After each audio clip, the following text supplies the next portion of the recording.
2021년 11월 30일 우리는 태국행 비행기에 몸을 실었다. 코로나 이후 2년 만에 떠나는 축구 여행이었기에 그 어느 때보다 설레고 흥분되었다. 전날 잠을 거의 자지 못했다. 하지만 항상 그렇듯 여행의 출발은 모든 것을 잊게 해준다.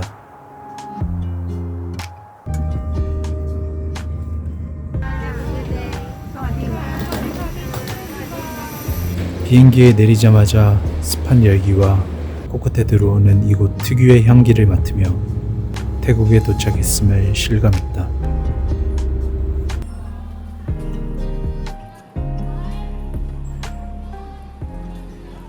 도착하자마자 간단한 도시락을 먹었다. 메뉴 선택을 잘못해서 내용물이 썩 만족스럽지 않았다. 이리 먹으나 저리 먹으나 배만 부르면 된다. 이곳이 지겨워지기 전까지는 무엇이든 설레고 즐겁게 받아들일 수 있을 것 같았다. 태국의 밤거리는 한국보다 더 오색찬란하고 활기가 넘친다. 코로나 여파로 이전만큼은 아니지만 사람들이 같이 밥을 먹고 술도 마시며 어느 때처럼 평온한 저녁을 보낸다. 모든 것이 익숙한 듯 낯선 이곳에서 아무 생각 없이 시간을 보내며 첫날을 그렇게 마무리했다. 다음날 오후 태국 2부 리그 팀인 커스텀 유나이티드를 방문했다. 방콕에 연고한 이 팀은 2019년 태국 2부 리그로 승격하였는데 해마다 강등 위기가 있었지만 현재까지 잔류에 성공하고 있다.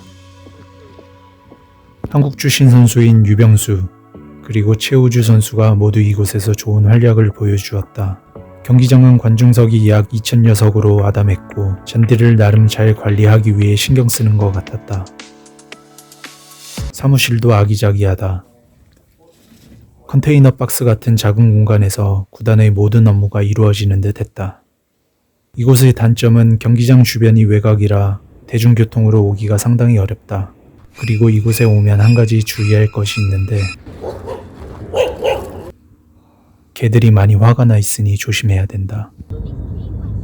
방콕 외곽을 다녀오며 많은 시간이 소비가 되었고 휴게소에서 저녁 식사를 간단히 때우기로 했다. 이곳은 여러 가지 나열된 반찬 중 먹고 싶은 것을 골라서 먹으면 된다.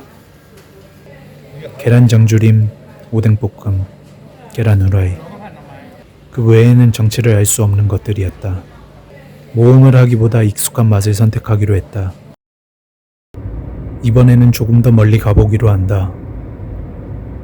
방콕에서 북쪽으로 약 400km 떨어진 스코타이라는 곳이다. 오전에 출발했는데 해가 다질 무렵에 이곳에 도착했다. 정말 멀었다. 그리고 경기장 주변은 아무것도 없는 시골 마을 같았다. 적막한 주변에 외딴 경기장만이 홀로 우뚝 솟아 이질적인 분위기를 내뿜었다.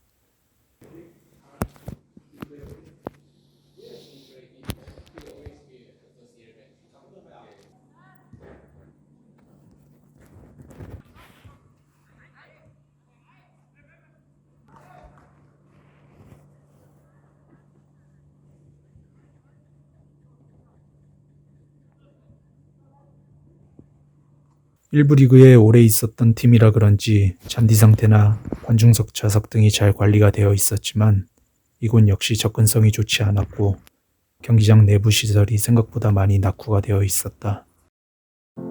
태국 축구 구단의 책임자들은 자신의 팀뿐만 아니라 스스로에 대한 프라이드도 많이 갖고 있는 것 같다. 그들에게는 그들만의 룰과 방식이 존재했고 그들이 쳐놓은 울타리에 누군가 함부로 들어오지 못하게 엄격히 관리하고 있는 것 같았다. 그들은 매번 더 나은 방향과 방법을 찾기 위해 고민하고 결정하고 실행한다. 때로는 독단적이고 이기적이다. 그러나 누구도 그것을 뭐라 할 수 없다. 그것이 그들의 방식이고 임무이며 시즌 후 결과를 통해 혹독한 평가를 받기 때문이다. 경기장을 가다가 배가 고파서 외딴 도로 옆에 있는 아무 식당에 들렸다. 식당의 외부와 내부의 분위기, 그리고 음식 향을 통해 단번에 맛집일 거라는 느낌이 왔다. 태국식 돼지고기 덮밥은 어디서 먹든지 맛이 있는데 이곳은 특히 불맛이 유독 강해서 더욱 맛있었다. 돼지고기 튀김도 같이 먹었는데 겉바속초의 느낌의 식감과 매콤한 양념이 잘 어우러져 더욱 입맛을 자극하였다.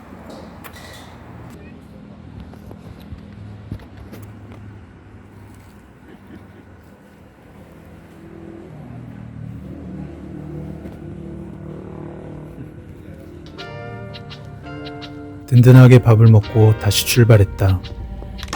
오늘 경기가 있을 네이비 스타디움은 방콕에서 멀지 않는 촌불이라는 지역에 위치하고 있다. 태국의 축구 경기장들 상당수는 이렇게 외곽에 위치하여 버스나 대중교통으로 오기는 쉽지 않아 보였다. 경기장은 총 6,000여 명을 수용할 수 있으나 코로나 여파와 홈팀 네이비 FC의 성적이 좋지 못해서 그런지 경기장은 매우 한산했다. 홈팀 네이비 FC는 이 경기 전까지 1승 3무 12패를 거두며 최악의 성적을 기록하고 있었기 때문에 오늘 경기를 반드시 이겨야 된다.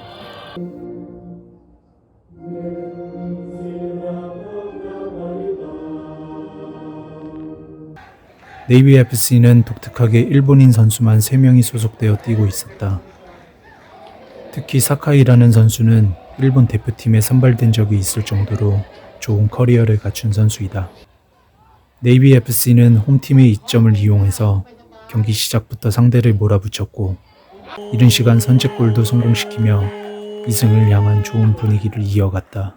태국 2부 리그이지만 용병 선수들의 수준은 결코 떨어지지 않았고 번뜩이는 기술과 움직임도 준수했다. 이곳에 뛰는 대다수 용병들의 목표는 2부 리그에서 좋은 활약을 해서 1부 리그로 올라가는 것이다. 1부 리그는 2부 리그에 비해 대우나 환경이 상대적으로 큰 차이가 있기 때문이다.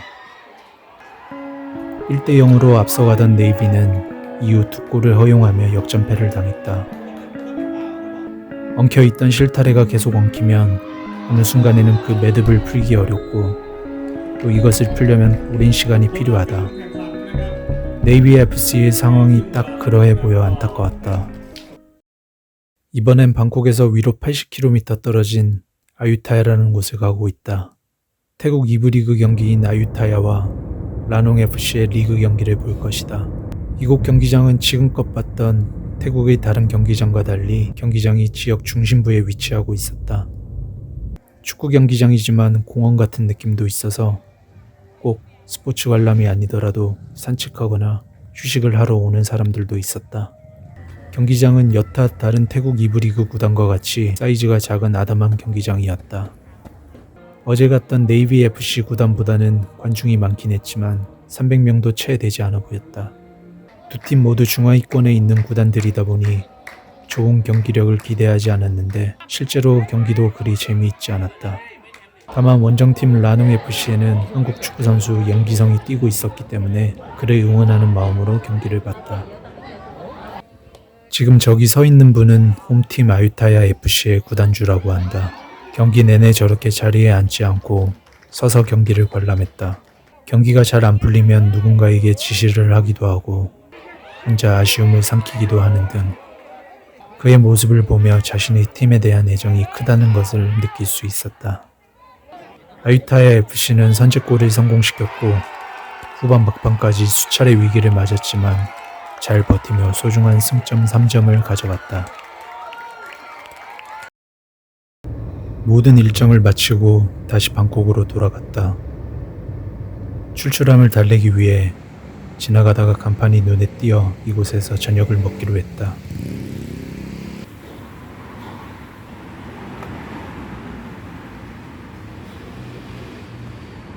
무난한 돼지고기 덮밥과 일본식 라면. 배가 고팠기 때문에 아무 말 없이 먹기만 했다. 맛있었다. 그런데 어느덧 이곳의 음식과 분위기, 일상이 되고 있는 교통체증이 익숙해졌고 이제 이곳을 떠나야 할 때가 왔다고 느꼈다.